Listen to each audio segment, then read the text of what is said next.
Welcome to my channel. இன்றைக்கி நம்ம சேனலில் ரொம்பவும் டேஸ்டியான மேங்கோ பார் எப்படி சேர்த்துன்னு பார்க்கலாம். வாங்க வீடியோக்குள்ளே போகலாம். அதுக்கு முதல்ல நான் 2 மாம்பழம் எடுத்திருக்கேன். குக்கரில் கொஞ்சமாக தண்ணி வச்சு 3 விசில் விட்டு வேக வச்சு எடுத்துக்கோங்க. ஒரு மிக்ஸி ஜாரில் அந்த பல்ப்பை மட்டும் நம்ம இப்போது எடுத்துக்கணும். ஒரு நைஸாக அரைச்சி எடுத்துகிட்டு வந்துடுங்க.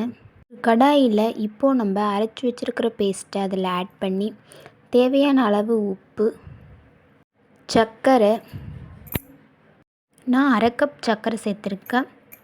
உங்கள் சுவைக்கேற்ப நீங்களும் சேர்த்துக்கலாம். கொஞ்சம் ஜீரகத்தூள், கொஞ்சம் மிளகாய்த்தூள் சேர்த்து நல்லா மிக்ஸ் பண்ணிக்கோங்க. ஒரு கெட்டியான கன்சிஸ்டன்சி வந்ததுக்கப்புறம் ஒரு பிளேட்டில் நெய் தடவி நம்ம ரெடி பண்ணி வச்சுருக்கிற மேங்கோ பாரை அதில் ஆட் பண்ணி ஒரு 3 டேஸ் கிட்ட காய வச்சு எடுத்துக்கோங்க. நான் 1 டே தான் காய வச்சு எடுத்திருக்கேன் வீடியோக்காக. நீங்கள் 3 டேஸ் காய வச்சிங்கன்னா இன்னும் சூப்பராகவே இருக்கும். இந்த மேங்கோ பார் கடையில் விற்கிற மாதிரி இருந்துச்சு.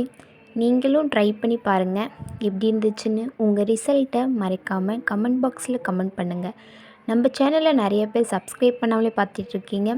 மறக்காமல் இந்த சேனலை சப்ஸ்கிரைப் பண்ணுங்கள். கூடவே இருக்க பெல் பட்டனையும் கிளிக் பண்ணுங்கள். நான் உங்களை நெக்ஸ்ட் வீடியோவில் பார்க்குறேன். ஓகே, பாய்.